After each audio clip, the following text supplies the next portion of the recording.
една тук много луда любов. Мисля, че пето снимаме клипче. Страстна луда любов ви предстои. Хайде още една. Днеска оракула колко хубави неща говори. Хайде да видиме. Още една карта, моля.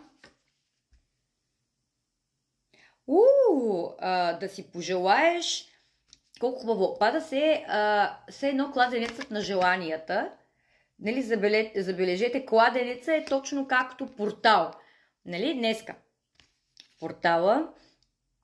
Да си пожелаеш това, което най-съкровено искаш, за което мечтаеш.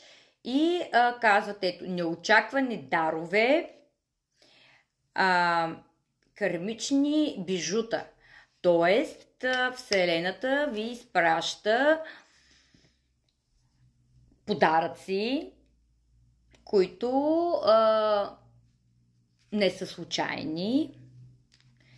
Те ще бъдат важни за вас, за вашата съдба.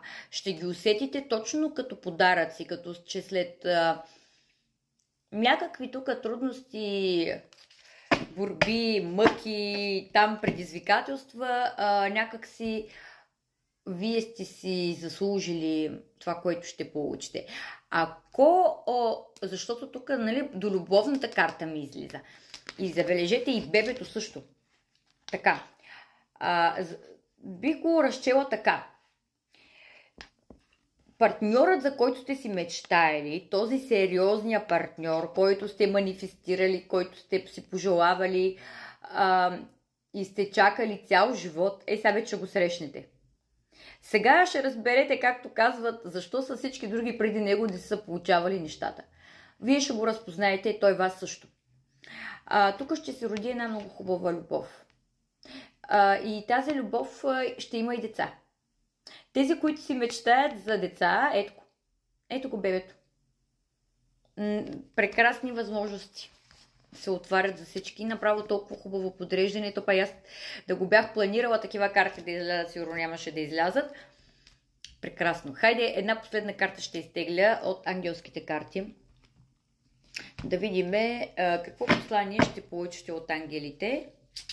Моля за послание от ангелите. Какви нови възможности ви очакват. Прережете нишките. Така, Архангел Михаил ни излиза. Говори за тези нишки, които ви държат в някакви стари сценарии.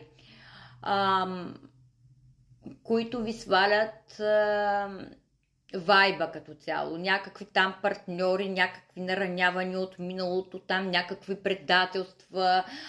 Не може да не е само в любовен аспект. Примерно там на работа, някакви отношения с шефа, там не е...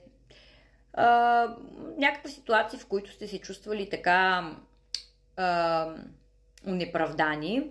И всеки път, когато изпитваме някаква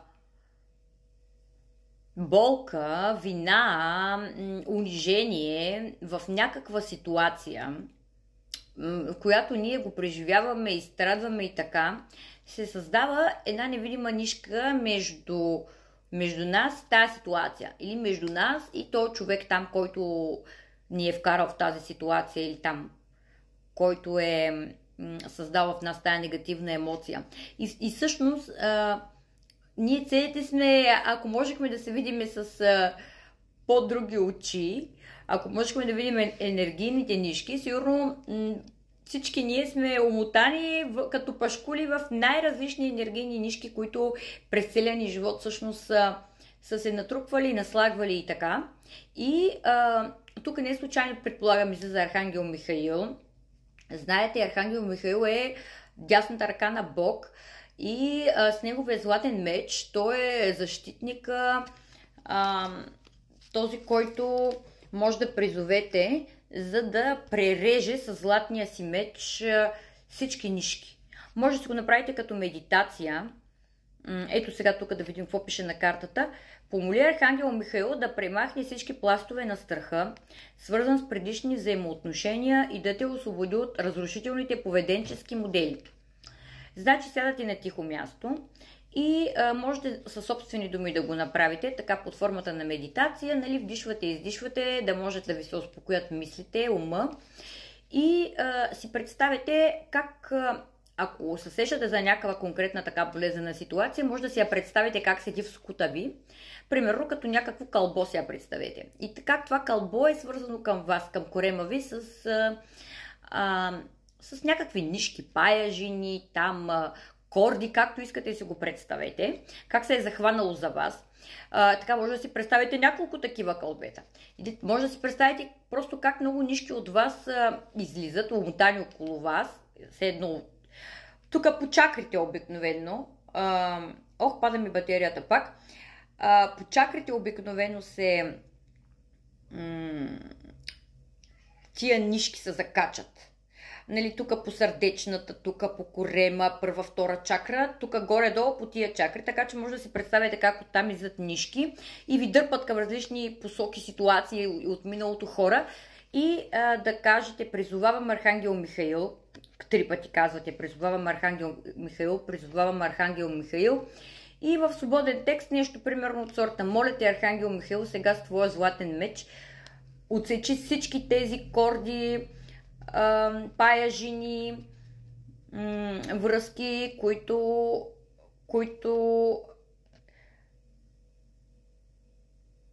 източват моята енергия, моята сила и вече нямам нужда от тях.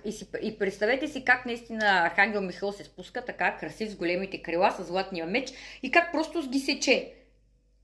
Пресича всички тези неща, тия кълбета, всичко вие се освобождавате и просто си представете, може да кажете: готов съм да се освободя, сега се освобождавам, и в този момент да си представите как Архангел Михаил ги пресича тия златни нишки.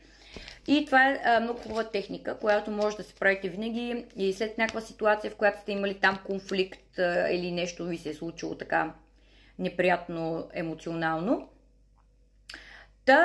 Изчистете се, заземете се и отворете ръце за новите възможности, които идват към вас. Бъдете готови, вдигнете си енергията и знайте, че сте божествено напътствани и закрилени.